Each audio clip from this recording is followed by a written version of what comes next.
Oh, welcome into another episode of Hockey Royalty Live, the official podcast of HockeyRoyalty.com. Tonight's episode 199, Holland In As GM. We're going to be talking about the new GM for your Los Angeles Kings, what we thought about the press conference, maybe some moves that he might make some early in his tenure. Get in the chat, like and subscribe. You know what to do. Let's go.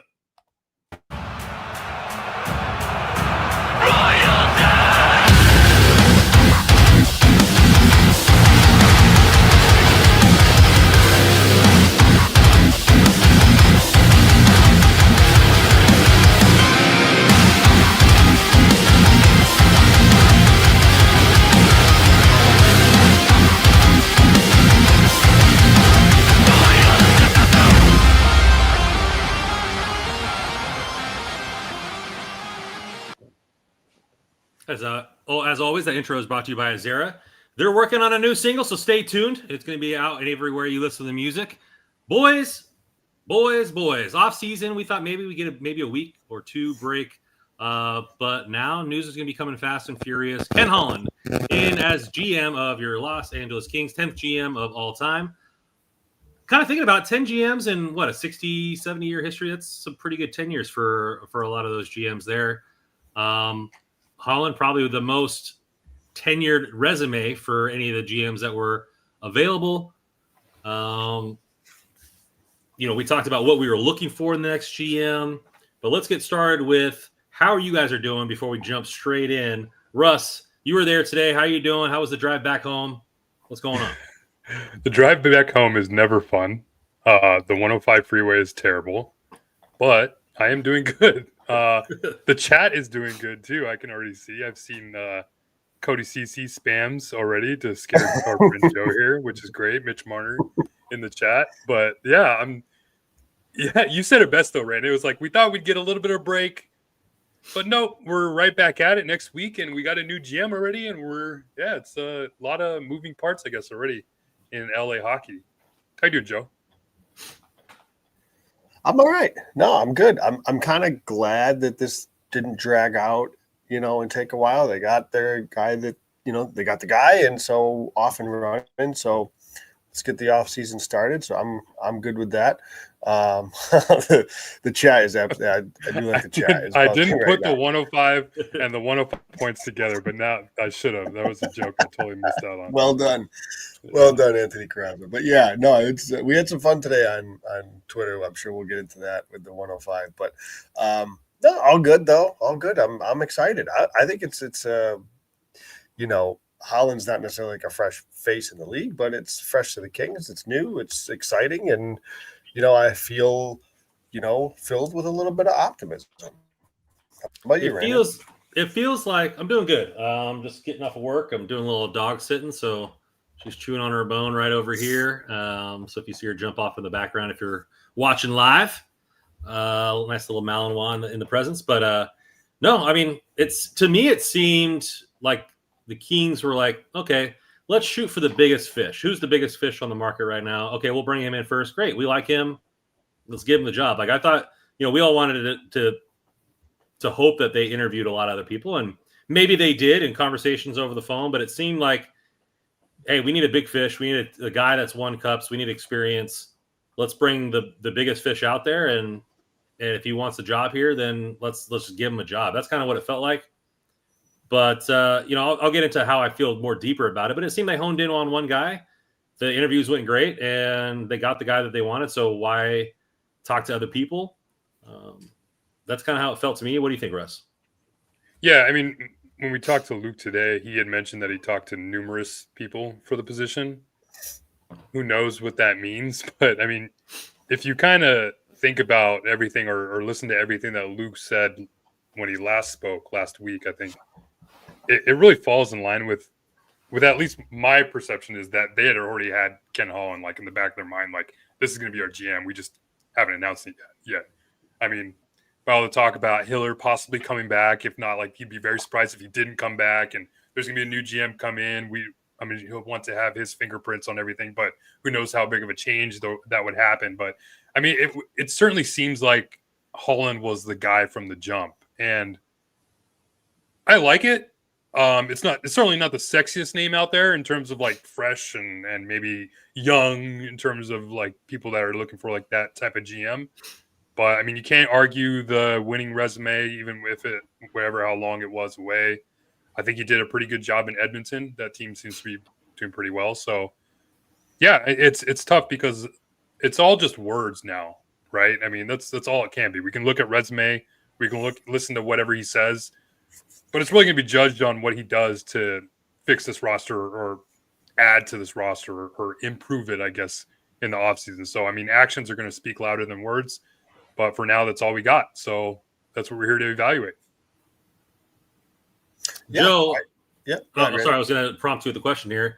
So, I mean, maybe not the freshest, like Russ said, freshest mind, or, the Kings pulling out a name out of left field that has all this intrigue on what might happen, or maybe taking even a GM from another sport that just needs to, as a good decision maker.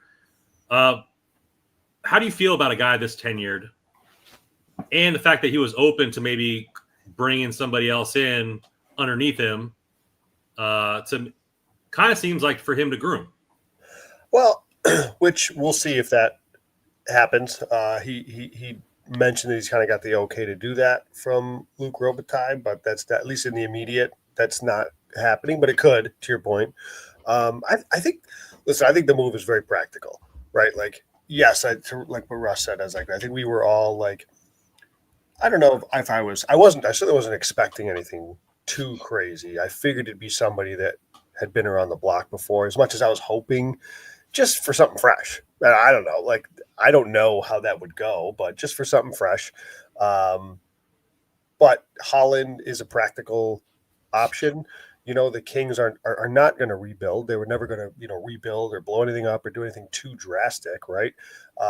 And Holland isn't really here to do that. He's here to try to do whatever he can do to get this group, which is probably largely going to stay intact, just over the hump, and then hopefully a little bit more than that. You could go a couple different ways. In generally speaking, the league is pretty risk averse. So going to a guy like a Holland versus a guy like, I've seen some AGMs that were getting interviewed around the league that haven't been GMs before. That could be a little risky. And where the Kings are, I think you can kind of understand that, I guess, that they wanted somebody a little bit more established to try to get them over the hump, because it's just, there's too much of an unknown, I guess. If you bring in somebody that hasn't done the job before and it doesn't go well, then, it's just easy to point the finger that was the wrong play. So I don't know. I had zero strong opinion on this, and I still don't really. Like, it's one of those where I feel like whenever there's a coach or a GM hire, like, the immediate reaction from a lot of people is to want to have a strong reaction, like, oh my God, I love this. This is great. Or, oh, this is horrible. What are they doing? When really, I don't know. I was totally indifferent on this. I'm not doing cartwheels for it. But I'm also not upset about it. I think it's practical. So I'm good with it. Yeah, it seemed like a lot. It seemed like as soon as it's announced, everybody's like pulling up every single trade this guy's ever single made or every single contract. Yeah. Oh, look at these numbers. I mean, it's just going to be horrible. He's just going to sign Gavrikov to 8x15. Like, this is going to be awful. Like a bunch of overreactions. And overall, I talked about what I wanted in my next GM. I wanted a guy that wasn't afraid to make the strong move, which Holland has plenty of experience pulling trades off, signing the right people, making the moves that he thinks he needs to make. A guy that has a different voice than what we've heard inside the building. The guy that wasn't promoted from within. Holland isn't that guy. So he's promoted from without. And then a guy who at some point has, is going to be able to take this team to the next level. And that last one is up for interpretation, but considering Holland has done that multiple times with other groups and probably had the longest running dynasty in hockey in the modern era, he at least knows the pathway to get there. Let's get into the kind of the presser and kind of how that came off. I thought he was very excited. I like the fact that he said last couple of years I've gotten refreshed. The last year I got refreshed, but I still love hockey, and I was still watching every night. Like my wife was in the other room doing whatever she was doing. I was glued to the television, watching and talking to coaches and being around the league. Seems like he still has a love and passion for the sport. And the one thing I really like most is he's like, I really like putting an organization together, like really putting the organization together. Like he kind of thinks of it like almost like a puzzle. Like where do these pieces fit? Where do I need to make changes? All that kind of stuff like that. And as a person who is an armchair GM or has played plenty of Chell, like that's the fun part. And it feels like he's doing that and he's having a great time with it in his career, but at the highest level. And I think that's still some youthful energy that you don't find often in people in his age. So those are some of the things I took from just his demeanor in the press conference that I really liked. Yeah, he certainly loves to talk. That's first and foremost. I mean, there's a lot of rambling going on.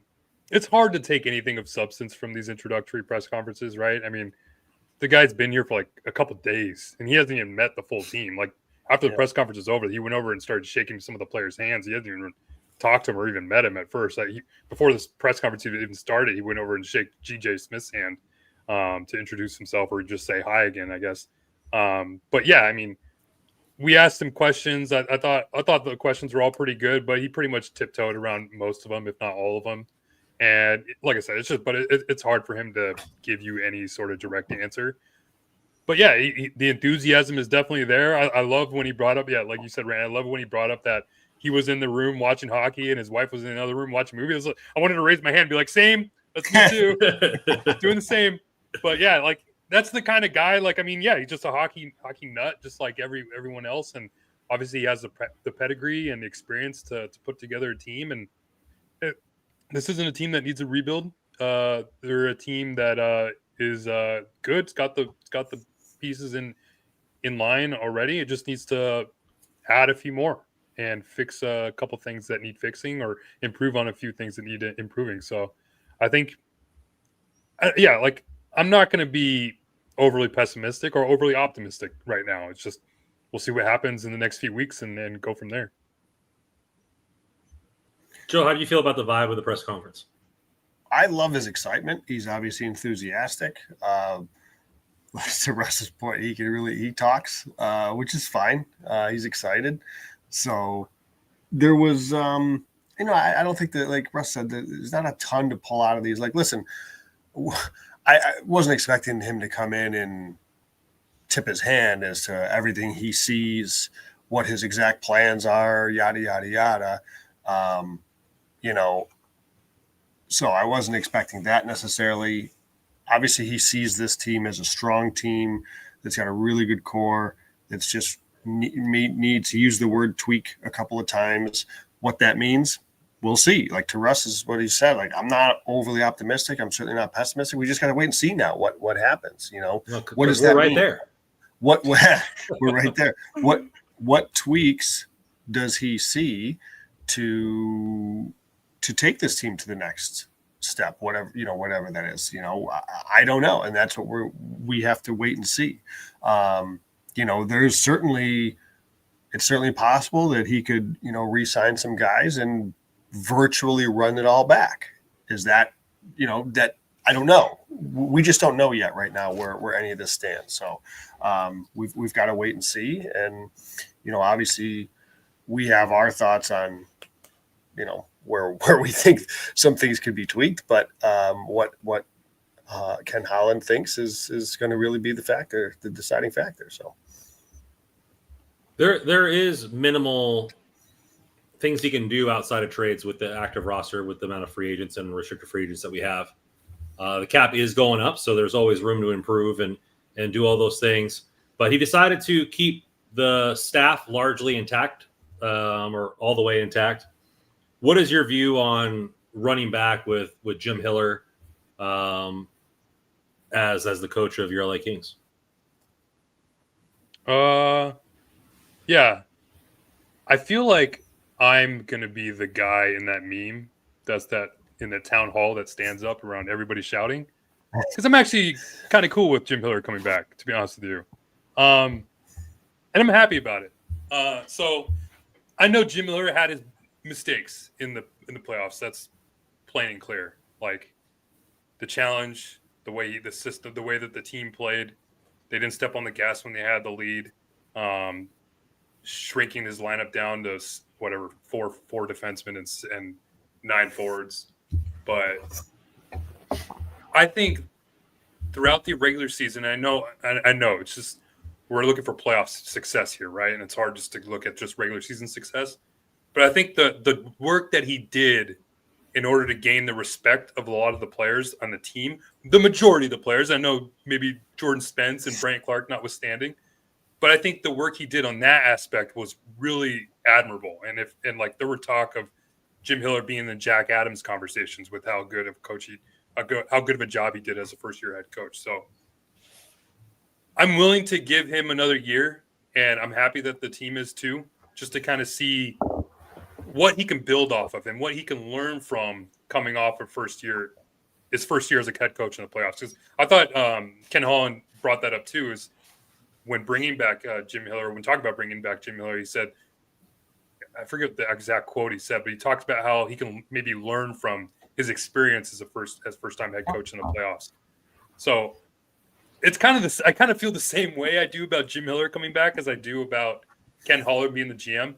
I'm not overly optimistic. I'm not overly pessimistic, but I think it's a pretty good decision in order to kind of keep things status quo and hopefully some roster additions, some roster tweaks, and maybe some system changes that I think Ken Holland addressed too. If I'm not mistaken, he talked about maybe Jim Hiller can look at that and think maybe there's some things I need to change in terms of my strategies being a head coach in the near future. So, like I said, I know I'm in the minority with that, but I like the decision. It all comes down to, can he adapt a little bit? Because you mentioned not putting the foot on the gas in the playoffs. They didn't put a foot on the gas in the regular season in terms of their style of play, in terms of creating offense. And you need to create offense. He's not a coach that has evidently much interest in creating offense. So that is a huge red flag for me. He adores defense and believes in the defensive style of play, which obviously defense is important, but it shouldn't be the only thing. And that has kind of been Hiller's MO since taking over. Obviously, this was his full year, but he had almost half a season the year before, and it was much the same. There really wasn't anything that changed in terms of his philosophy. Obviously, they tweaked away from the 1-3-1, but there was still an extremely defensive-minded team. End of 2 seasons ago, all last season. So, and he wasn't. He was in playoffs the year before. This wasn't his first time ever in the playoffs. So, I get it. It was his first year, like full head coach, and didn't have the interim tag. But this wasn't his first true go round as a head coach in the playoffs. There's a lot of concerns for me with Jim Hiller. That was the one negative for me. What the press conference. And I do think Jim Hiller is a good coach. We talked about this. I think he's a really good coach. I think he get players to buy in. I think he's a great defensive mind. I just think if he's unwilling to kind of waver from his core philosophy, I still worry about that. TBD, we'll see what the roster additions that Kenny Holland makes and how Hiller's able to adapt to that. But I think there's some significant concerns with his style of play. I think there's significant concerns with his apparent lack of trust with guys like Brant Clark and Jordan Spence. I think that really matters, because those are the only 2 puck-moving defensemen they have. I doubt he should be healthy next year, but it's going to be Clark. Clark and Spence are pretty key cogs, I would think, to those defense group, and he doesn't trust them. So there's some concerns here for me with Jim Hiller. Now, that's not to say that he can't have, as the summer goes, and have a different outlook on things heading into next year. Maybe that's the case. I'm hard pressed to believe he's going to change his overall defensive philosophy and mindset, and how he believes that teams win. So that just has me a little bit nervous. But again, like the Holland thing, we just got to kind of wait and see how things play out. Maybe some of the roster moves this offseason will maybe dictate some of this stuff. But I was not somebody that wanted Hiller to come back. So we'll see what happens. My thing on the whole, like not stepping on the gas and playing like more passive during the lead. I think obviously there's some blame to go with the coaching staff to not get that message across to like, hey guys, like we need to be on the forefront. There needs to be a forecheck involved. And like we need to be still going for it. So I get that. Like there's that blame to go around, but I think a lot of it has to do with the players that are just on the roster. Like Luke mentioned it in his presser last week or whatever. Days of whirlwind right now. But like there's this killer instinct that feels like it's missing from this lineup for whatever reason. I mean, look at the players that are on the Oilers that we talked about like the last few years. Like they've had these players like Corey Perry and Evander Kane that are not afraid to like go in there and be aggressive and muck it up and do whatever it takes to win those battles in front, even if it means costing them a penalty. And for whatever reason, the Kings just always play this passive style. And I get it. Maybe that's because of the messaging from the coaching staff to the players, and it's maybe just been cemented into the brain to play that way. So there is that. But this team is desperately missing those kind of pieces and players like those. There's going to be UFAs that are going to be talked about, like Sam Bennett's or whatnot of the world, that can be maybe bring that physical aspect and that aggressive style to the team. So, like I said, like there's a little bit of blame that goes to the coaching staff for that aspect of the leads and whatnot, but I think a lot of it has to go with the players too. Yeah, I mean, I don't disagree with a lot of that. I think Hiller coaches can change and adapt. I mean, 2 years being a head coach, maybe he tweaks it a little bit and says, "Hey, I still want to be a fundamental team, but I'm willing to open it up." I mean, a guy that's afraid of offense doesn't go to 5 forwards on the power play for nothing. I mean, there was some a little bit there, and putting 2 defensemen on the second power play, which is what we thought they should have done from the get-go, and to try to get Brant Clark some more minutes, but the trust has got to come. He can't be afraid. Sometimes I felt like he was managing to be afraid to lose, and rather than trying to win and trying to find members to win. I mean, as much as everybody jokes around it, the team did get 105 points. The team did get better this year. And I feel like coaches can change, and there's a lot of things that I think are unteachable with people, and trying to be a leader or a manager at work or anything like that, like getting buy-in from your staff is not always the easiest thing. And it's not about being liked as a manager, but getting buy-in from an identity that they want to play, and whether that identity is right or wrong, that identity can switch. I mean, if Hiller goes in next season, hey, we want to be fundamental, but we're going to try to push the pace a little bit, with whatever changes come to this roster. Hey, Clark Spence, my bad. Last year, you guys really earned the trust. I should have been more willing to go to you guys. That was my mistake. I mean, those are all things that might happen with this team come Hiller and everything like that. I don't ever think it was in the cards for the new GM just to blow up the entire organization and try to go that way, or do a hard restructure. Not tear it down to the nubs, but sell off Kopitar and Doughty and do all those types of get rid of everybody in the staff and do all those types of things. I don't think that was ever in the cards. So when you look at it that way, and you look at the amount of UFAs or RFAs they have available, the cap space, like the word tweak, like you mentioned, Joe, that's pretty much all they got. Unless they're going to do a blockbuster trade where they're sending out a major asset, like, hey, we're going to get rid of Kevin Fiala for a number 1 lefty puck moving all-star caliber defenseman or something along those lines. Those are going to be small moves that they make, or maybe a huge move in free agency, which we'll get to. I think like we talked about, taking that step from being a bottom feeder to a playoff team is a huge step. Taking that step from being a playoff team to a contender is a huge step. And then a contender to a Stanley Cup contender are just incrementally different steps. And so what I thought he mentioned is like, okay, the team has been here the last 4 years. First, you got to get to the dance to be able to dance all the way. Now we got to figure out how to be on the dance for a little bit longer. I mean, that wasn't his analogy, but that's kind of how I felt. Like, okay, we're here. We're constantly getting here. We're a good enough team to be here. We're one of the top 8 teams in the Western Conference for the last 4 years. We got to figure out a way to get a little further, and that comes with me making trades or making additions, and then everybody else in the organization wanting to take that little next step further. So he acknowledges that he's got to make the right moves this offseason, and then he acknowledged that everybody else in the organization has to push to be that a little bit better. And I think he's right. I think the teams aren't this far apart. They're not like hugely far apart when you're in the playoffs. sometimes it's just a manager, of being, being that much better in a small part of the game. If Byfield chips that out, maybe they're up 3-1. Maybe that changes the entire series. One play. Hey, he doesn't challenge it. Maybe we win game 3. Those little small things can just change an entire series where we might be thinking completely different about this team or somewhat different about this team. And it's up to everybody to kind of take that little next step. Yeah, and I agree that he certainly isn't going to come up and blow up the roster. That for sure.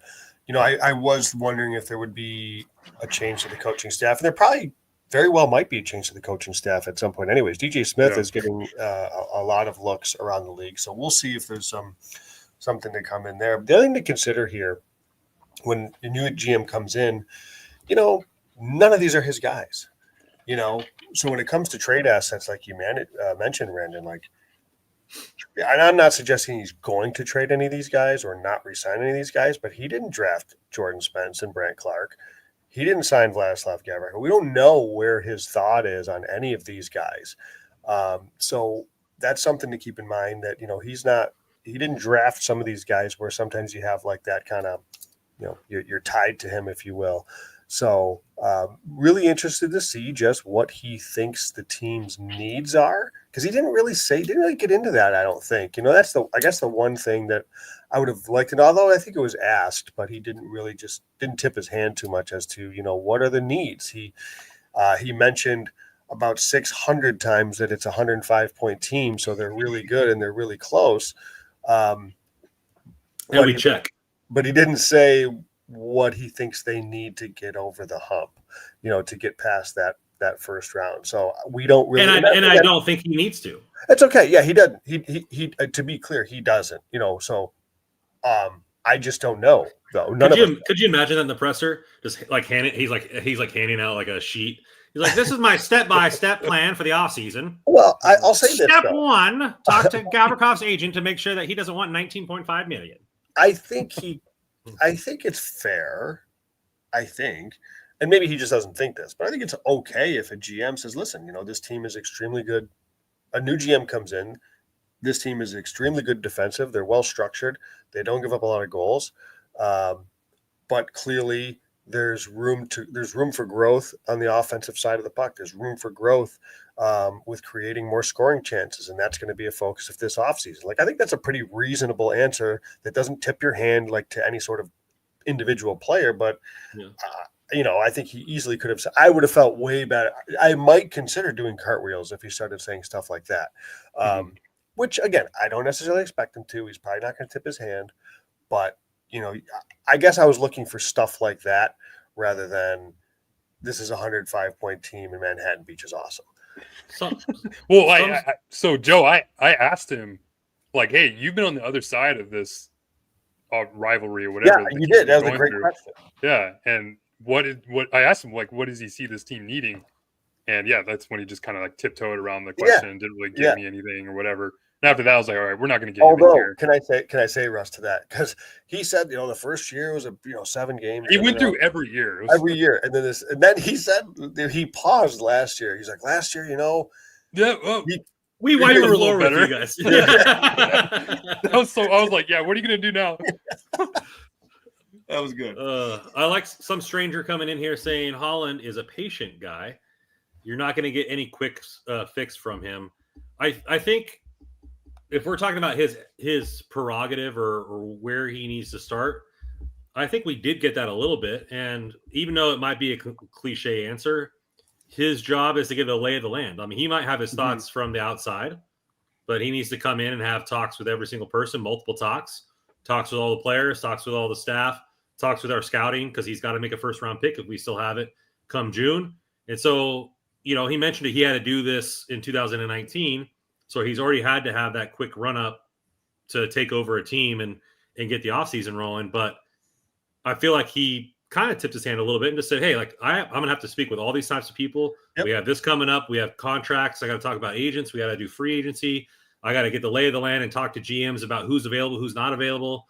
I got to get with the staff for the professional scouts and for the amateur scouts and all this kind of stuff like that and see where we're at in the scouting process. So I think his job for the next week or two is going to be getting the lay of the land, which he should be. If he's coming in here just saying, "Hey, I already know what to fix in this team, and I don't need anybody's help, and I'm just going to go in to start guns a-blazing and everything like that," could be even more destructive. So the fact that his answer was the cliche one, but also, Occam's razor, it's probably the correct one, is to get the lay of the land and really get a feel for the organization inside the organization. I did like that answer.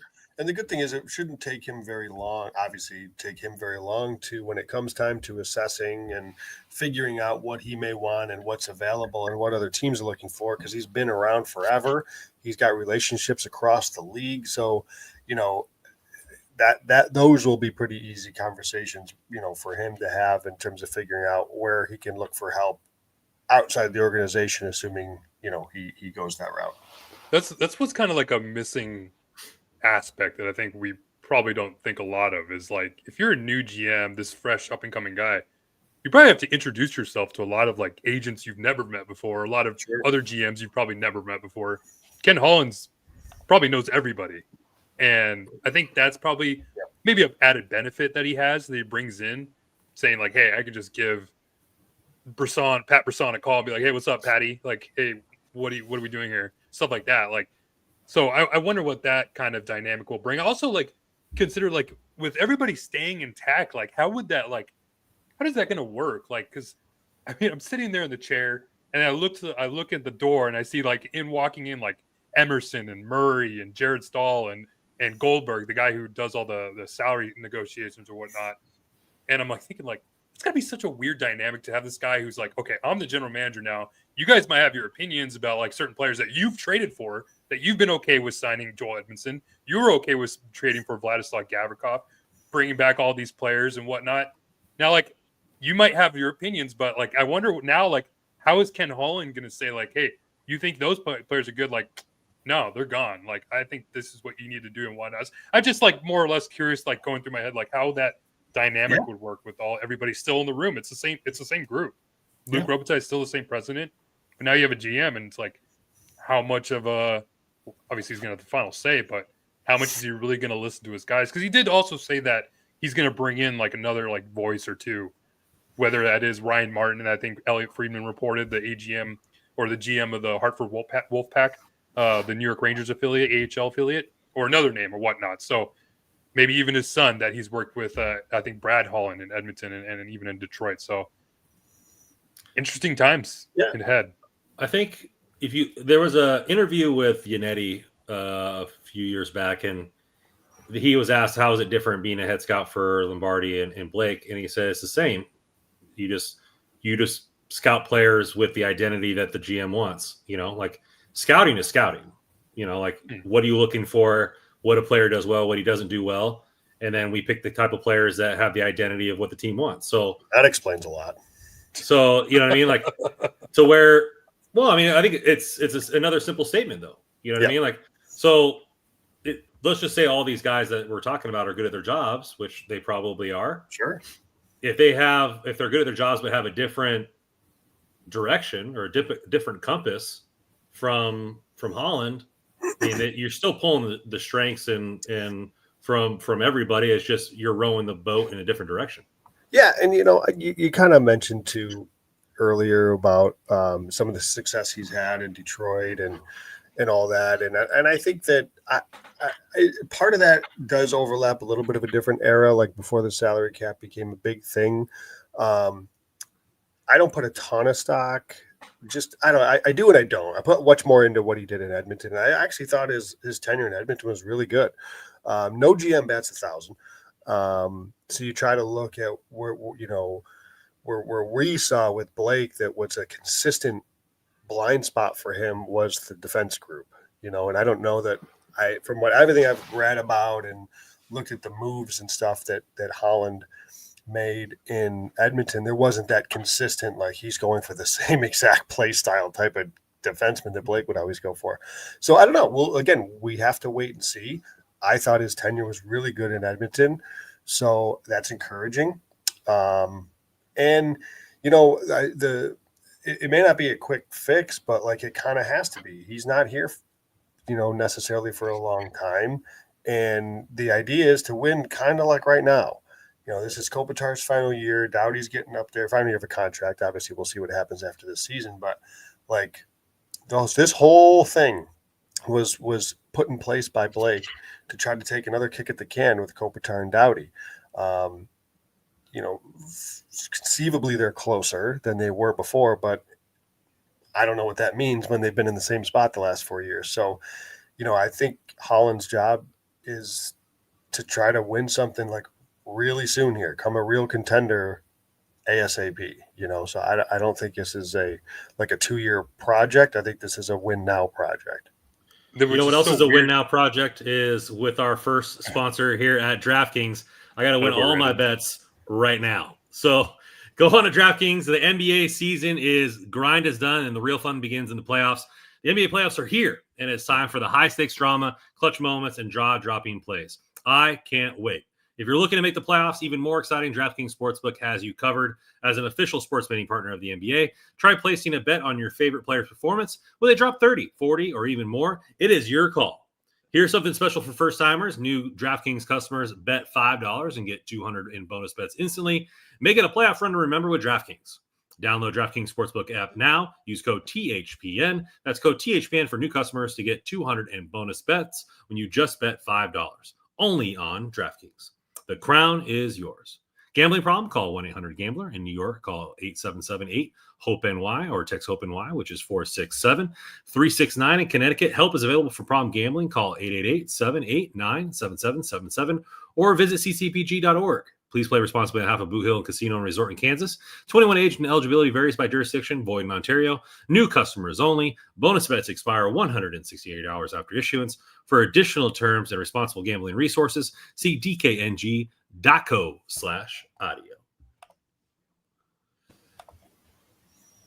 Sorry, Russ. I had to hit that segue hard. Had to get in the paint. And windmill that down for 2 points. So. Yeah, you saw the easy putback and took it, so I don't blame you. But no, I was going to follow up, Joe. He said that Holland, that he didn't like not feeling the pressure, and it's like, man, you took a job that has all the pressure on it, like immediately.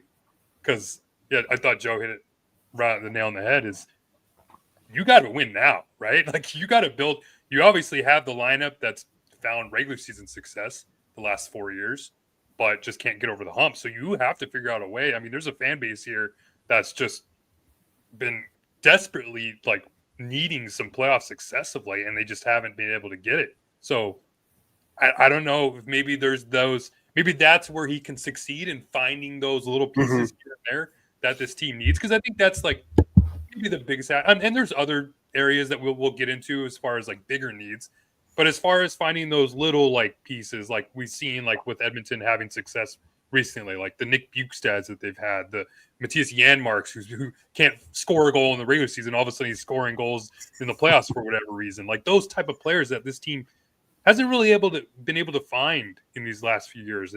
We've seen players like Trevor Moore maybe take steps. Adrian Kempe obviously has been successful in the playoffs, and I thought Phil Deneau had a really good playoffs series against Edmonton this year. So yeah, there's those in Fiala, but for whatever reason, they're getting beat by these other depth pieces, and we know McDavid and Draisaitl are going to get theirs. But for this season, it didn't feel like it was they were beat by McDavid and Draisaitl. It felt like they were just beat by Corey Perry's and Evander Kane's and Trent Fredericks and those kind of players. So that's what Ken Holland needs to be able to figure out is what are those final touches that this roster needs, because it's been what's missing in LA. Yeah, and kind of related to that is we've hit on this a couple of times, but we don't know, the Kings kind of their fourth line turned into Hellenius, Jeannot, Turcotte was there for a bit, Trevor Lewis was there. LaFerriere bounced around a little bit down there depending on the roster. So, again, where does Sammy Hellenius fit in with this? Does he view that as a player that's ready to play in that role? Because clearly Jim Hiller didn't trust him in playoffs. Clearly. Which is so weird because he was so glowing about him during the regular season, and all of a sudden, push come to shove, 3 minutes a night. So he's got to get a guy. He's got to get a fourth line that his coach is going to play. to that point, Russ. So what does that mean? Does that mean he's going to come back with Hellenius and with Turcotte and then maybe fill in that other winger? Maybe it's a re-sign of Tanner Jeannot or somebody else. But is that good enough? Because Hiller evidently didn't trust 2/3 of those guys. So, again, it's like, yes, there's our tweaks, but how many tweaks is he going to have to make if Hiller has shown, I don't trust Hellenius, I don't trust Turcotte, I don't trust Clark, I don't trust Spence? Well, that's 4 guys. So is he going to all of a sudden trust them come next season? Maybe. They've got a full season under their belt. I thought Jordan Spence was pretty frank in his post. He used the word trust a couple times, that he felt that he should have been trusted in bigger spots, and I agree with him, or at least in more spots, if not bigger. So I don't know. I think, yes, I think you could look at this roster and say that, yeah, a couple tweaks and maybe a little bit of a tweak from Hiller, and you could be cooking. But if you make a couple tweaks and then you leave some of the stuff that's intact that Hiller didn't trust, when push comes to shove next April, is Hiller going to not trust him again? It's a question. That's where I just, there's so many unknowns here, it's kind of fun because all you do is speculate, which can drive people nuts. But until we really get some answers, that's kind of what we got right now. Speaking of speculation here, Carter Scores with the $5 holla saying, what are you guys looking for Holland to do to be considered a successful offseason? Maybe a wish list, if you will. Appreciate the $5, Carter. Thanks, Carter Scores. Good question. Yeah, great question. Kind of been thinking about this last few days. Obviously the big name out there, Mitch Marner, everybody is gunning for that. Me too, would be a big fan of Mitch Marner in LA, even with everything that's going on in Toronto. And by the way, like the way the Toronto media is treating Mitch Marner right now is just totally ridiculous, man. Like I know they got stomped at home 6-1, but I mean, they're still 2 games away from an Eastern Conference final.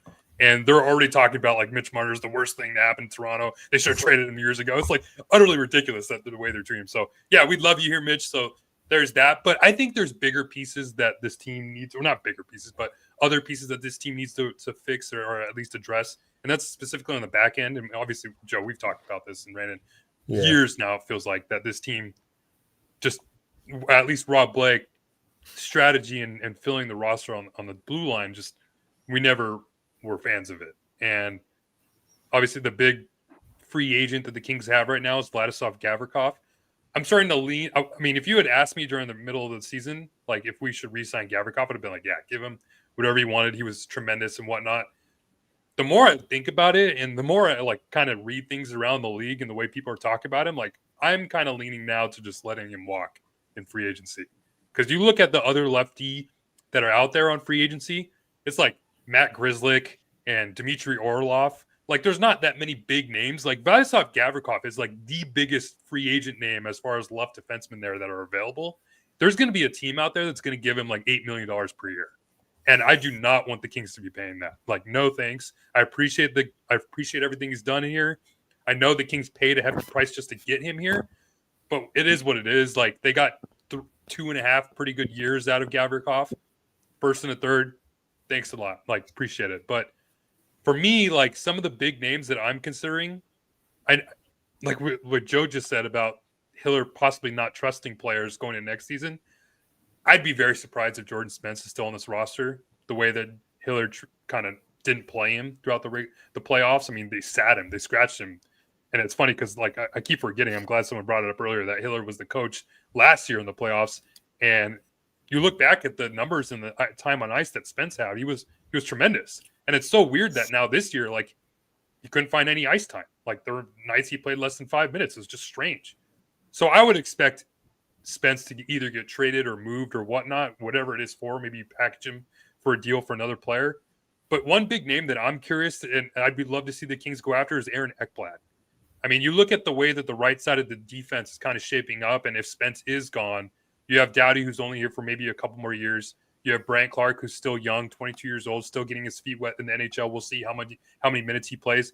There needs to be another like legitimate piece on that right side, or even just on defense that the coaching staff can trust and that could eat up like 18 to 24 minutes a night and even play in all areas. I mean, Aaron Ekblad, you see how well he's been playing for Florida, won a Stanley Cup last year. He's playing really well this year. I think he's on a 5-game point streak and has his analytic numbers look great. If you can add a player like that to the back end and maybe make another addition, maybe on the left side, maybe you go trade maybe go out and see if a player like Bowen Byram is available, or even I've speculated maybe that the Seattle Kraken could possibly be looking to move a player like Vince Dunn, who's got 2 years left on his deal. And now I believe after July 1st, his no movement clause turns into a modified no trade clause. So he's be able to move now. And they have Riker Evans on the left side over there too, that they might want to be giving him more minutes. So if you can add a player like Ekblad and a player like Vince Dunn or Byram on the left side, I mean, you're talking about a blue line now that has 6 legitimate pieces that Jim Hiller, like, there should be no reason why you shouldn't be able to trust playing any of those players at any moment of the game. So that's where I'm kind of looking. I know there's other pieces and other players up front.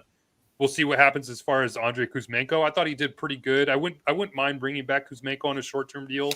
I wouldn't give him more than like 2 years, just barring like with everything he's been through in the past. And then there's other pieces on the fourth line. I've looking at depth pieces, maybe like a Tanner Pearson, who's going to be a free agent from Vegas, who could be pretty cheap, or even like a Jack Roslovic, who playing for Carolina has been pretty good. I would love to have a player like that. So, but just to kind of sum it up, like I think the blue line specifically is what needs to be addressed first and foremost. I would echo that. A lot of what you said, I would agree with. I guess just some other names that I would kind of throw around as kind of these, when you're looking at maybe depth guys that are veterans that can maybe fill a role in that bottom 6 that maybe Hiller would lean a little bit more of. I love the Jack Roslovic shout. I can see like a Mason Appleton, Yanni Gord, these type of players who are kind of veterans, been around the block a little bit. Obviously, the big names in Marner and Sam Bennett, hey, they are going to be atop my list. How realistic those are, we'll see. I would throw it. I totally agree with you on your defense outlook in terms of a Bo Byram or a Vince Dunn. I mean, I don't know what's going on the island, but I'll make a phone call to whoever the GM is going to be over there for Noah Dobson. Bergevin? Yeah. I love Noah Dobson. I think he's an intriguing player that, again, I don't know. You got a new GM coming in over there. Presumably they may look to tweaks. They make some tweaks of their own to kind of rebuild, although Dobson's still pretty young, but he's going to probably get a nice pay raise here pretty soon. So I'd call on him. But I think, generally speaking, though, positionally, they got to have, because obviously if they lose Gavrikov, then they definitely need a top 4 defenseman, preferably one that can actually move the puck. I think that would go a long way, but it wouldn't be the worst thing in the world to get 2 kind of top 4 caliber defensemen. I want to come back to something, and up front too. Sorry, Russ. Up front, yes, obviously Kuzmenko was a huge addition. Whether or not he's the fit, or if it's somebody else, they are going to need a couple of forwards. They're going to probably need a higher end top line caliber forward, and then they very well may need at least one depth forward, as well. So, but I want to go back to what you were talking about with Gavrikov.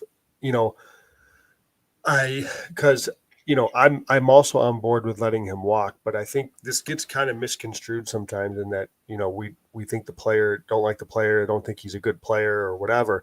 I think a lot of it is just, it comes down to redundancy. For me, it's too many of the same in this back end. If you do bring back Gavrikov, like if you were to tell me all 3 of these guys were free agents in Gavrikov, Edmondson, and Mikey Anderson, yeah, I'll make a case that Gavrikov is the one you keep, type of thing. But that's not the case.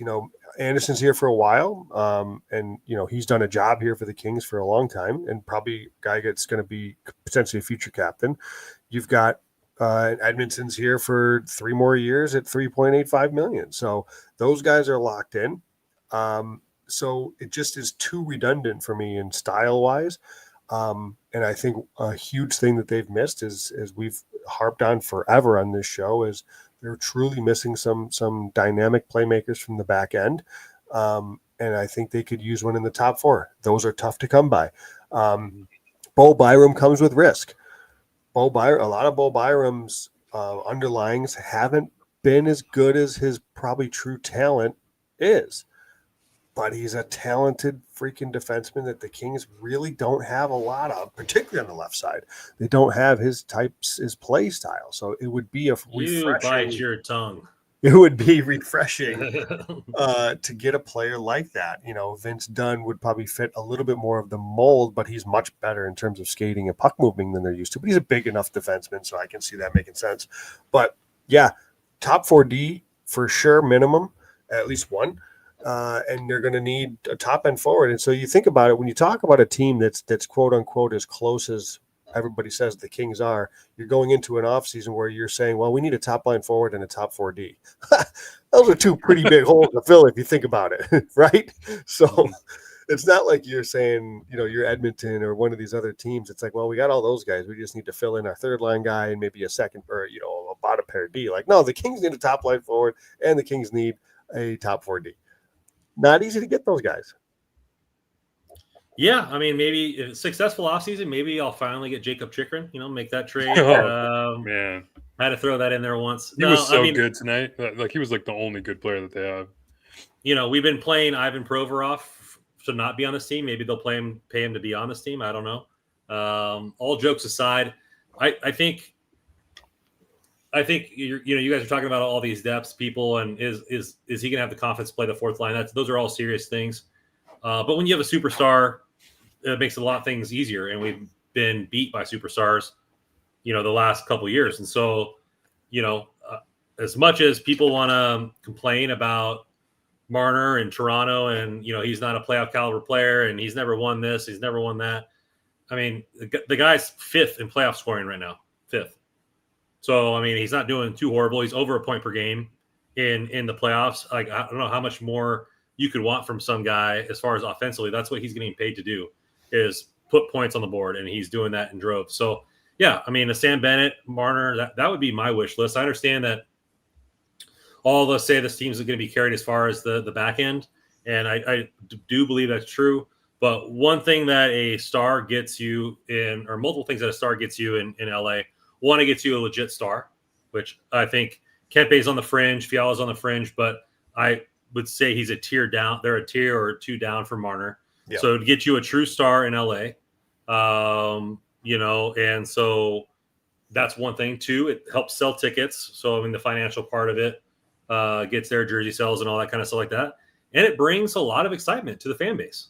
You know what I mean? Like, hey, we're right there. And then they went out and go, hey, they back up those words and go out there and get an elite player like Marner. And it kind of makes it all the lines shuffle down. And, Holland said that they need not buy-in, but they need the young guys to kind of take that next step forward.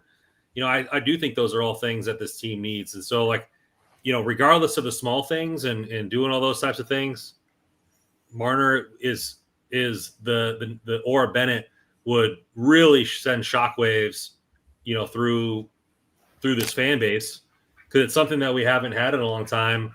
I know we all believe in Kopitar, and we all know what Doughty can do. They were the top 10 or top 5 in their position at that point, in their prime. But this team right now, as it's constructed, needs a superstar. And we thought Byfield might have taken that step.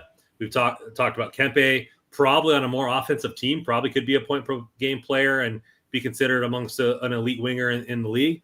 But, Mitch Marner is a league-wide known superstar, and that would change the face of what people think about LA hockey, not only in LA, but globally.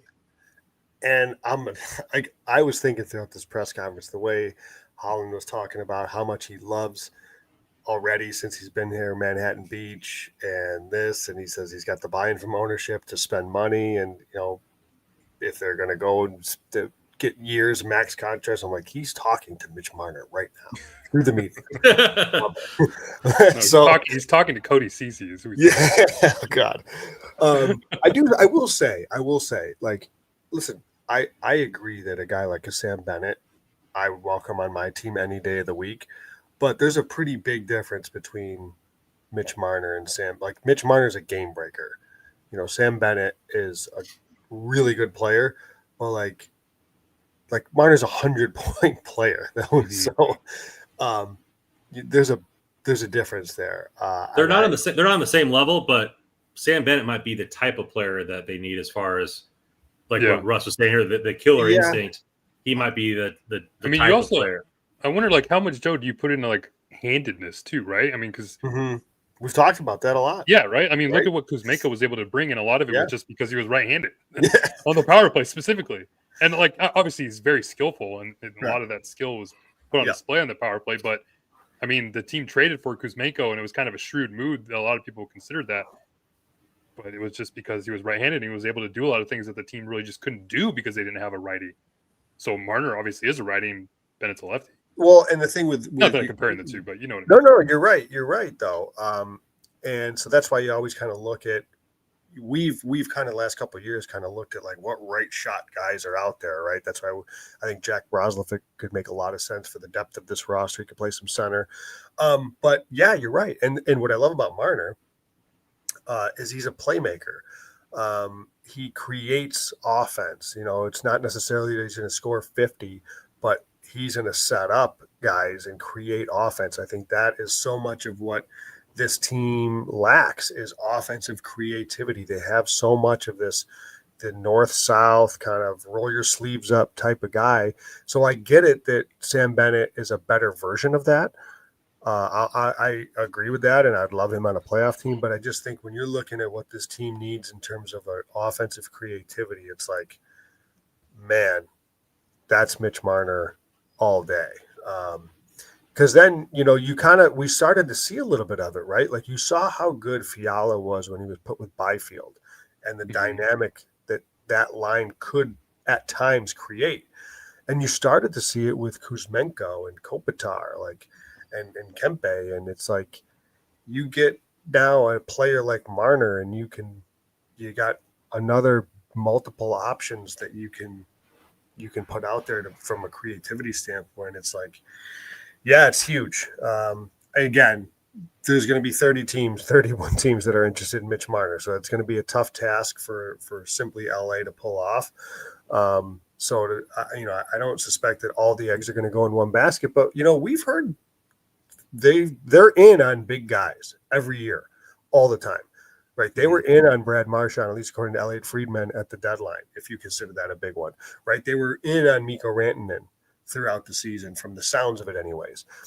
They were in on, Jacob Chikrin for a while there. They were in on, at least reportedly, Jack Eichel when he was a thing. They're in on some pretty big players. So I fully expect that they'll be in on Mitch Marner. You just don't know what his thought process is going to be here. So I would be all in on Mitch Marner. He's a game breaker, and the Kings have lacked game breakers. And what do they get beat by in the playoffs so often is game breakers. So I think, he's one of the better game breakers in the league. And I think if that guy becomes available and you can get him, you do whatever you can to go get him. What I also think would be funny though, is that he declined the trade for Rantanen. Like he declined his no move clause. Yeah. And then he just leaves. Then he leaves. That'd be a slap in the face of Toronto, and I'm here for it. Dude, Toronto fans are so pissed at him. It's hilarious. But the only thing I worry about with Marner is like that would be it. And like there's reports he's going to get like $13 million, and a lot of it deserved, obviously. Like Joe's echo everything Joe said as far as him being a game breaker. And I just worry like if you just sign a player like Marner and you don't have the money, barring any other trades, because I'm just assuming that's just free agency. Any trade would just be speculation. So as far as players that are actually available, if you just went and got Marner, I know there is salary cap space available. I think like $23 million or something like that. So you do have to give a re-sign Alex Ferrier. More likely going to be a bridge deal. I would say probably around $4 million for like 2 years. Nothing, maybe more, nothing less. So just kind of have that in line. We'll see what happens with Gavrikov, but if that doesn't come back, you're like we talked about, you're going to have to fill that spot with somebody. and that's going to be $7 million, Mhm. whether it is an Ekblad or trading for whoever. I mean, we'll see what happens there, but like, is that enough? Like, is adding a player like Marner to this lineup now and then leaving everything else intact and bringing back the same defense core, barring any trades, like you have the same middle six with, like, let's just say like your top line is Marner, Byfield, Kempe, or something like that, and then or Fiala, whatever, and you have Kopitar, Kempe with whoever on the second line. Like that sounds very exciting. I just worry, like, could that be enough to get you past Edmonton? I'd be a little concerned there. It's a good question because at the end of the day, the Kings, it's still the three lines that Hiller's going to trust, right? You know, he need to, if there's no changes to the fourth line and there's no changes to the back end, we have questions going into the season as to where those guys all stand. So that's fair. There would need to be some roster kind of creativity, perhaps, from Holland, which, again, I don't know. I mean, but again, if he may think that this team is just that player away from taking that next step. You know what I mean? Maybe that's what he views as the missing piece. So, yeah, we'll see. That's true. Yeah, I mean, it just depends on what they want to do. I think people, want change and then they're afraid of real change. You know what I mean? And that would be a real changer for this team. I think there's other options out there. By the way, Noah Dobson is an RFA, so we could offer sheet him. We don't have to trade for him at all. Oh, he's an RFA right now? Yeah. Yeah. Oh, I thought he had another. I think projection's like $10 million a year or something like Let's that. go. He's 25. Yeah. So, and LA is one of the only teams that has all their picks to make multiple offer sheets if they wanted to. But here we go, Kenny. They don't have their second round pick, I think, though. I think they're missing their second, right? From Tanner's, well, they can make an offer sheet for like a first and a third, like for that level. I think they can't do the highest level, which would be first, second, and a third, or the second highest level. But some of the notable RFAs are Evan Bouchard. We could go offer sheet Gabriel Velarde if we want. JJ Paterka, Bowen Byram, Luke Hughes, Noah Dobson, Marco Rossi in Minnesota. Yeah, there's talk about him being moved from Minnesota. Matthew Nyes, Mason McTavish, Alexander Romanoff, Kendre Miller, Cam York, who was in the doghouse for Philly. He's a left shot D. Maybe a new organization for him might be something to look at. So Kendre Miller's an interesting one too. We'll see what happens in New York. There's plenty of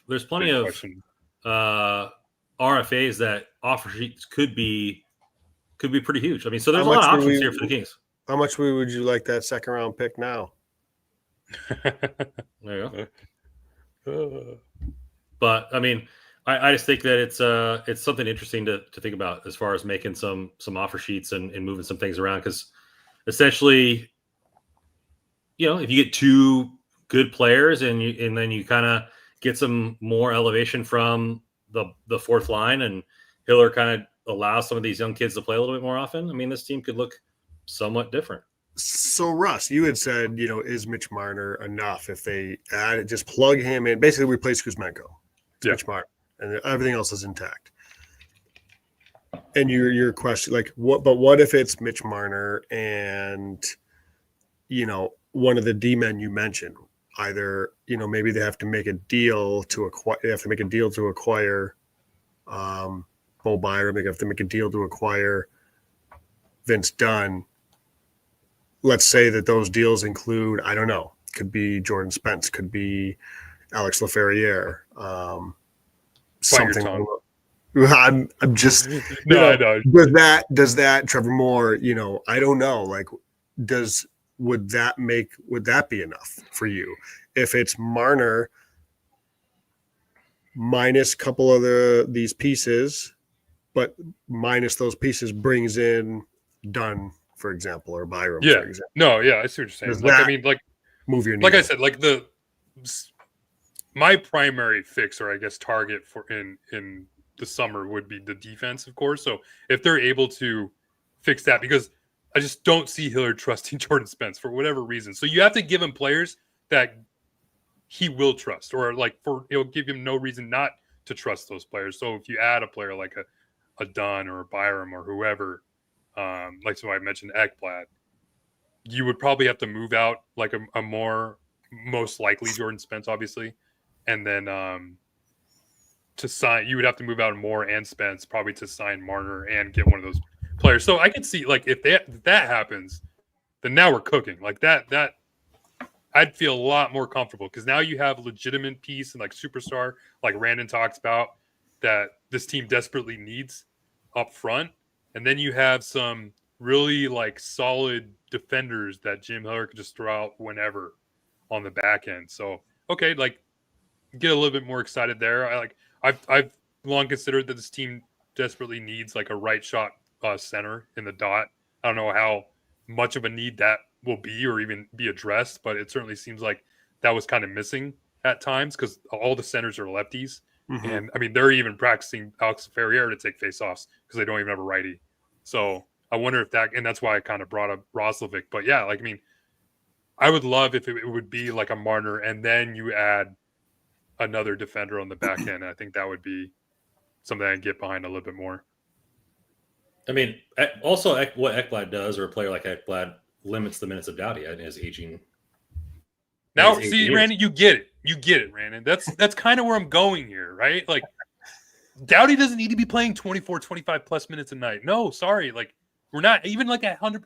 Like, and some of the hate, like, with Doughty's getting this year, is a little way too far. It's way too far. Like, buyout, whatever. Come on. Like, the guy was playing at 80%, 75% even, and he just wasn't good. So I understand that. I'm not going to sit here and say, like, he was still good. Like, no, he was bad. And he shouldn't have been playing the minutes he should have. But, like, that's why you bring in other players that can eat up those minutes. Hiller doesn't have to sit there and play Anderson, Doughty, and Gavrikov, Edmondson every other shift. Like, give him other pieces. And that's why if you go out and get a player like Ekblad to help him out and trade for a player like Dunn, like, now you're talking about Anderson, Doughty, like Dunn, Ekblad, Edmondson, Clark. Like, that sounds great to me. I mean, you're running out 3 possible defense pairs that you can trust at any given time at the moment in the game. And so that's why I just keep going back to the defensive core, because that's what needs to be addressed first and foremost. And then you can look up front, because I think there's a lot of good forwards up front that can still take the next step. I mean, Joe mentioned it a couple weeks ago. Like, this next year, we're going to be talking about this team's only going to go as far as Quentin Byfield's going to go, because it didn't seem like he really didn't have a good start to the season, had a better end to the year. Hopefully he can be more consistent, because then now you have a legitimate like center who's maybe can be that like 65, 70 plus point player a year. And you add him now and you have some really good chemistry that he's been able to develop with Fiala. We'll see if LaFerriere can maybe even find a little bit more consistency in his game too, when he had the hot start and then kind of tailed off a bit. So, I mean, yeah, like I think Holland even mentioned that in his press conference, like looking for those young guys to take the next step. And I'm sure he was talking about like the Byfields, LaFerrieres, and Clark and whatnot. So if those players take the next step and then you add some little pieces here and there, I think you have some legitimate contender here. That's huge, yeah.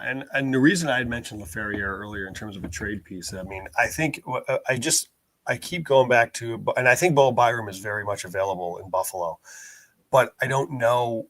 I mean, that's the type of trade that I think that the type of player that they would have to give up at a minimum, I think. I mean, yeah, you have to give to get, yeah.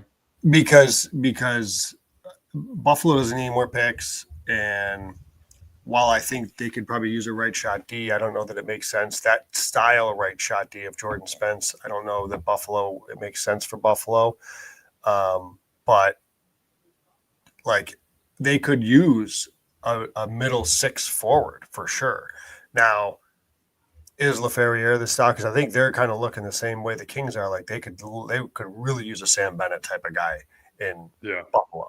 And so LaFerriere may not quite be that, but I can see if there's a LaFerriere, a deal centered around LaFerriere and Byram, there could be a match there, perhaps. Do you think they'd move on from Power?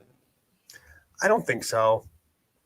I mean, that would be I know you're your Darlene guy, but Power is like I'd be very interested in that, Russ, if they wanted to go that route. But to that, I mean, then you're paying. I just think what's tough about that is, like, because what are you trading to get? And not even saying like you as in the Kings. Like, what is anybody trading to get power? No. Because they would need like an under contract Aaron Ekblad type of thing, like to get, and even that because of the age difference. Yeah, I just don't know that there's a. I mean, I guess anybody could trade. I just don't know that one happens. But Byram, I do think Byram is on the market. There's some other pieces that I've looked at. I'll just maybe name some off to you. I think Mason Lohrei, left shot defenseman. I believe he's an RFA in Boston. Mm-hmm. Big kid, I think 6'2", 6'3", from Ohio State, whatever that means. Puck moving guy. It seems like kind of fits the mold of defender you like. I'm curious what is going to happen in Boston. I think they're on the cusp of a rebuild here. Yeah, I looked at him as well, but then I kind of moved on just because I was like, well, I feel like he's the exact type of guy Boston kind of needs to stick around for a bit. He's young, he's cheap, he's under team control. Like, unless they're getting a hell of a package, I think that's the type of guy that they're going to want to kind of have ready to go on their next good Boston team. Yeah, that makes sense. How about? But I'm open to the idea. Another one that came out, not a young guy, but back to Seattle, might be kind of the similar aspect of what we've been talking about, but Jamie Oleksiak. What are your thoughts on him? I can't say. I'm not a big Oleksiak fan. Yeah, I just don't. I'm not a big fan of Oleksiak. Kind of the same mold of what we already have. Is that what you're? Yeah, exactly. Exactly. Yep. Exactly. Okay. What else you got? I don't know. If the Bruins are rebuilding, do you think that they move on from Charlie McAvoy? No, I don't think so. I think that's like a heart and soul guy that'll stick around for the long haul. I'm just not that I could never see it happening, but like I'd be very surprised if it did. And to be honest with you, like this would probably be blasphemy to say in Boston, but I've always considered him to be kind of overrated. Is that weird? I don't know. Maybe very big competitor. I don't know. I feel like we're probably wrong, Russ, but I'm with you. Like for some reason, and I don't have a good reason for it. I'm the same way. It's like I hear about him all the time, and I watch him play, and I'm like, okay, like I don't see a lot there. Like great player, like top 4 defender, like legitimate. But as far as like being like a number 1 guy who's going to command like 10+ million probably for his next contract, like I'm good. He's under contract for the next 5 years at 9.5. Okay, yeah. So, no thanks. I'm trying to bring up a list of like just looking at Vince Dunn's all 3 zones zone exit. He's very good, Russ. Yeah, man. I mean, I know Seattle will who knows what Seattle's going to be doing. So is Mason Lohrei, by the way. Oh, he's up there too. Yeah, he is. Yeah, and then they have Riker Evans there, left shot defender. He's a young guy. He's going to need some minutes. So they have Oleksiak and Dunn in front of him. I wouldn't be surprised if one of those guys is gone. So yeah, that's why I was kind of targeting Dunn. I was looking at his contract. Where you guys at on Orlov? He's an unrestricted free agent. I mean, for a guy that could come in for a year, like I don't really care about getting younger if the guy can play. Yeah. You know what I mean? If it's a 1-year deal or like a transitional deal to where transitional as far as like our team is concerned, I'm perfectly fine with it because I don't think he'd command that much money. Hey, is my guy Mike Matheson a free agent? Is he? I don't think so. No, I have the list up Canadian here. fans have been trying to give him away. I know they hate him up turned there. on him so quick. I'm like, guys, what? They got the shiny new Buzz Lightyear toy in Hudson, and then threw away the Woody and Matheson. Is very disappointing. I still think Matheson is. Again, I think he's old right shot puck moving defenseman Brent Burns is available. No thank you. It's funny. Vladislav Gavrikov had more points than Dmitry Orlov this season, if you guys can believe that. I can't. So I'm just gonna run through some UFA LDs that are out there. Matt Grizzlick. I don't think anyone's a fan here. Orloff, you mentioned Ryan Lindgren. I'm interested in UFA. Lindgren. We can pause on Lindgren for a second if you want. Yeah. Like, so I guess I'll rephrase this. This is the exact type of guy, because I presume he's probably going to come in fairly cheap. I don't know what his contract projections is, but I would have loved him as a third pair D. Obviously that doesn't matter right now because the Kings have Joel Edmondson for some reason, but like I would be very much open to a Lindgren in an LD3 type of role. I don't know that he's top 4, but I like him in a depth role. AFP Analytics has that hit Lindgren projected at 3 years for $4 million per year. So essentially the Edmondson contract. Yeah, and he's a better player by like 1 billion %. But some other names that out there: Brian Dumoulin, no, Nate Schmidt, no, and that's pretty much it. UFAs. Yeah, so I'm saying, man, like you look down this list. Gavrikov's going to get paid. Like some team's going to give him the bank. Like there's nobody out there. Ryan Suter, Derek. Which, Korver. if you're his agent, you want him going to free agency. Correct. Yeah, absolutely. I mean, it's Brisson too. He switched agents.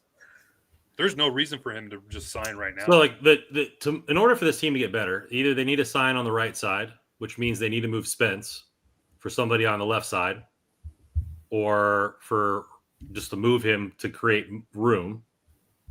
And then sign a big name. Well, let me go back to what if they don't address the left side of the D and it's just Murvara, but you do get an upgrade on. Won't do that. But no, there's no way he does that, right? Okay, I'm saying, but you upgrade the right side. So say you upgrade Spence to Ekblad, you get a Mitch Marner, and then you have Anderson, Murvara, and Edmondson on the left. So like your right side of your D is completely upgraded. You get a superstar, but then you kind of go cheap on the left side D there. I love my guy Big Tuna, but I don't want him being like a consistent like defender. He's the perfect 7th guy.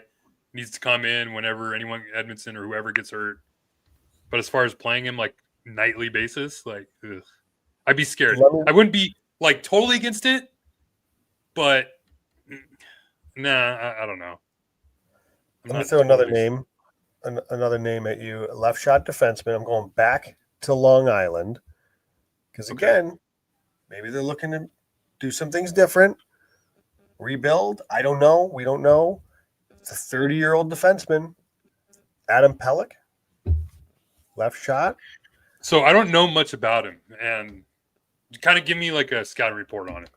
You probably know more about him than I do. Know the name. I mean, listen. I'm recommending him, so you probably right off the hop have at least a little bit of an idea that he's a standing defenseman. He's going to move the puck a little bit. He's going to skate a little bit, but the difference is Pelech's 6'3". He's not one of these like, I think people associate me with like for some reason small defensemen. I don't care how big you are. If you can move the puck and you can skate, I'm India.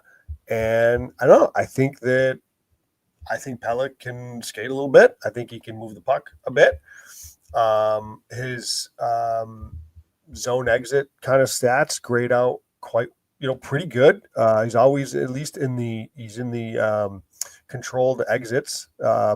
Sometimes he's doing both with his legs and his feet. Sometimes it's just his feet, but kind of into him as a player. I think he's pretty good. Another offer sheet, Alexander Romanov. Yeah, it's funny that we're sticking with the Islanders because obviously, like the draft lottery happened, they won the first overall pick. A lot of people project Matthew Schaefer to be the number 1 pick, who is a left shot defender.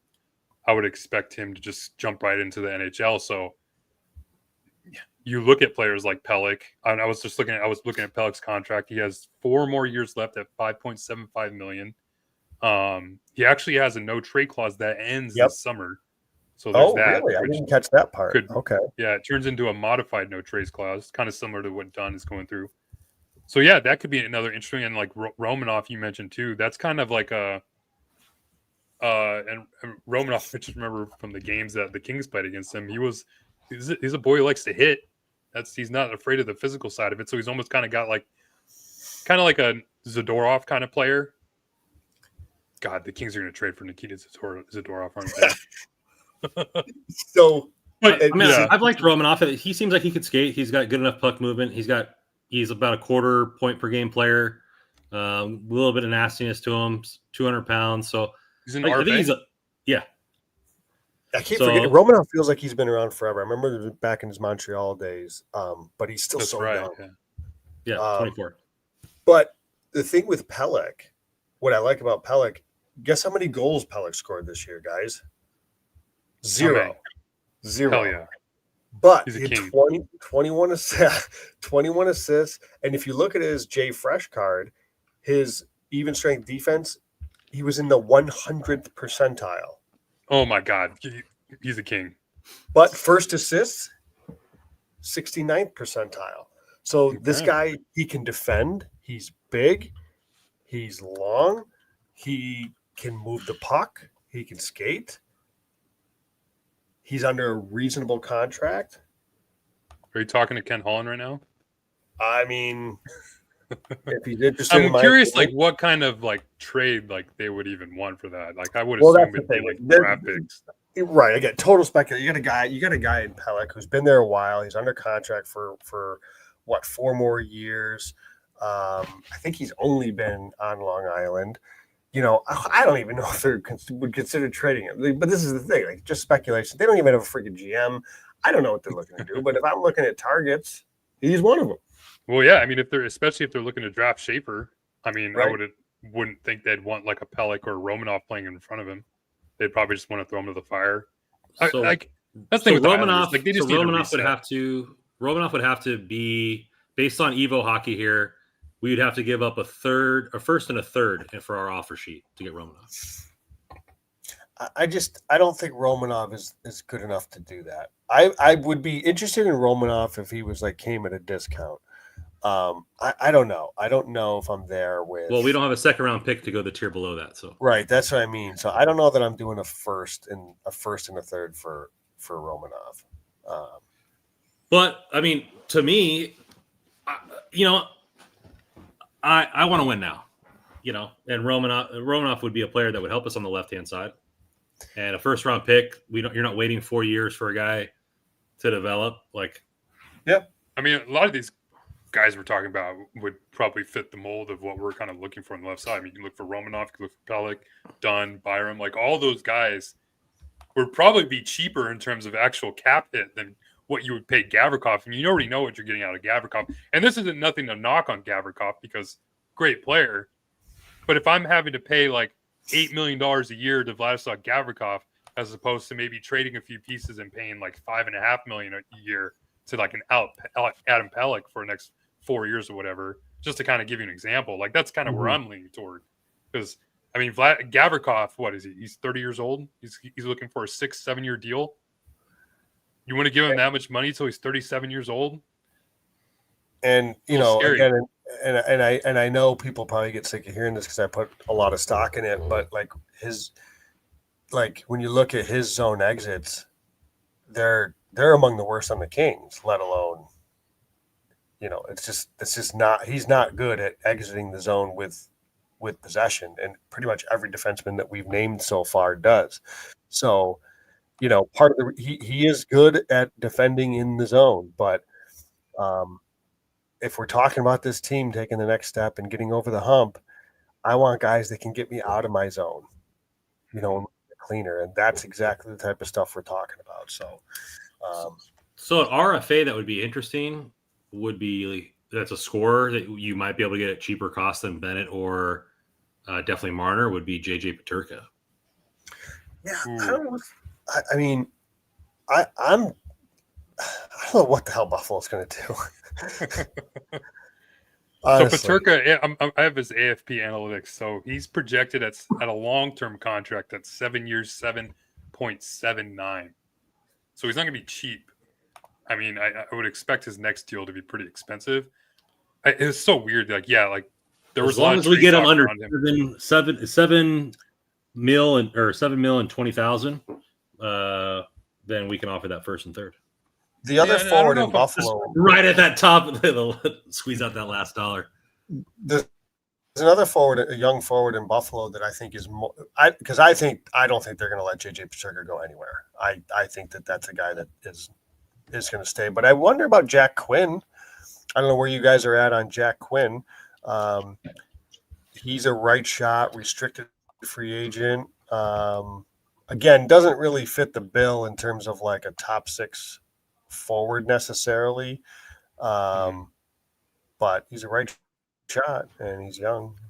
So That's the thing, though. It's like we're looking like when you Buffalo. look at players like that, it's like Kings have plenty of those, right? It's like that's what I feel. I don't know much about Jack Quinn, but I don't expect. No, you're right. Put Jack Quinn in as far as like the Paterkas or whatnot, and that's like it's like what. I guess we can shift the conversation. Like, as far as trade pieces that the Kings actually have, would you guys consider trading like a Trevor Moore? Because that's been a lot of people are talking about maybe because he's one of the few guys that I think doesn't have any trade protection on his contract. Yeah, I mean, Joe, you've been a big Trevor Moore guy, right? I'm a Moore guy, but if it means upgrading the blue line, I'm in. You know, I don't know what that. You know, I don't know what his value is going to be. You know, because he's how old is Trevor Moore now? 28, 29? You know, so this is a guy that seems like a hockey trade. You know, I don't know. You know, or to the point about Buffalo with Bo Byram, like I think Buffalo would like a forward in this coming back, like in a deal for Byram. Like, does Trevor Moore move the needle for Byram? Yeah, so I don't know. Again, I'm not itching to trade Moore, but if it means a defenseman that can move the puck, I will do it. I'm into it. But to be clear, I'm still very much a Moore guy. I like him. He wants some more. I think the trade assets are Spence. I don't know if Clark becomes on the table because it's a new GM. I don't know. Mm-hmm. I'm assuming not, but you never know. LaFerriere, again, new GM, young player. Like, because again, if you're trying to acquire somebody, you need guys like LaFerriere, the guys that are RFAs and young players, like they're attractive. So you know, we don't want to trade these guys, but you know, I don't know. To get to Turcotte, where's Turcotte come into play here? You know, what value does he have? Right. I think that outside of Byfield, I think the two biggest trade pieces are probably Clark and Liam Greentree. Greentree, sure. Yeah. Or the goalie prospects. Yeah. I know we talked about a little bit. I know you guys aren't as high on him as I am, but Nikolai Ehlers is a UFA. So I'm glad you brought that up. I'm not a big fan of Ehlers or Besser. I'm a fan of them as players. I'm not a fan of them at what they're going to cost. In free agency. So let me kind of separate the two. So love the players, great, but they're going to be way too expensive for what I would pay. And I've been watching Ehlers this playoffs and watching for the last few years. Great player, but he does have those moments where you're like, a lot of people are kind of knocking on Mitch Marner. I mean, he had that one moment at the St. Louis in the game 7 to tie it with like at 1.8 seconds left. Like he had like 3 moments like right before that was like if they didn't score, like they'd be like torching him in Winnipeg right now for like whatever he was doing in those final seconds. And then sure enough, he kind of messed up enough to finally realize like I should make a pass cross ice to someone else, and then they ended up scoring. So Ehlers I'm out on, Besser I'm out on. They're great players, but let someone else pay them.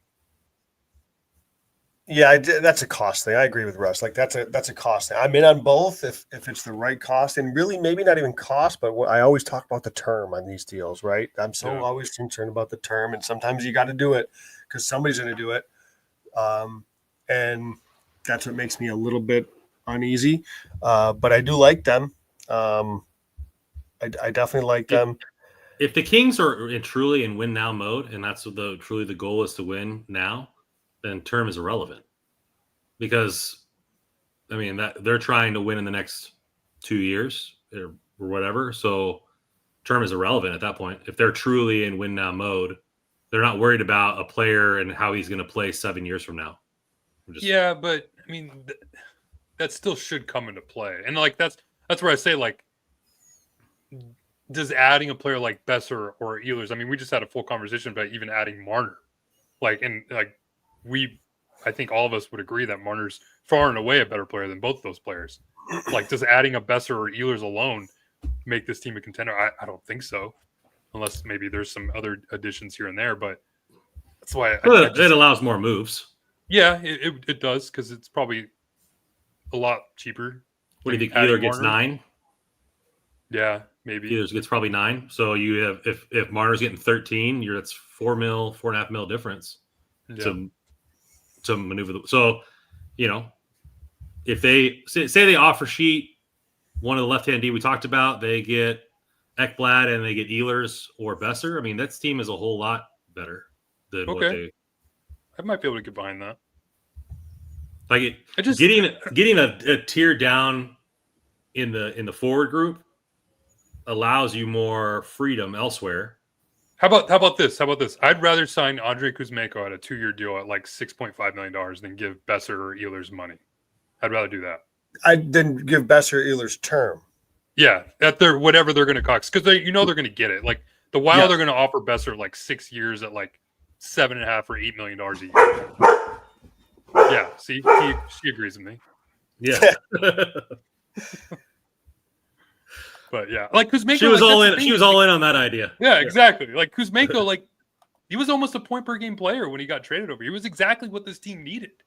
That's why it's like Marner's great, but like you kind of got that in Kuzmenko, and I'm not comparing the two, but as far as production and power play production, Kuzmenko was everything in that, like and more. Surprised everybody as far as that. So if you're able to bring in a Kuzmenko and fix a lot of the defensive maybe holes that this team needs, add a few pieces here and there, I think that's a pretty good offseason. I want guys, like I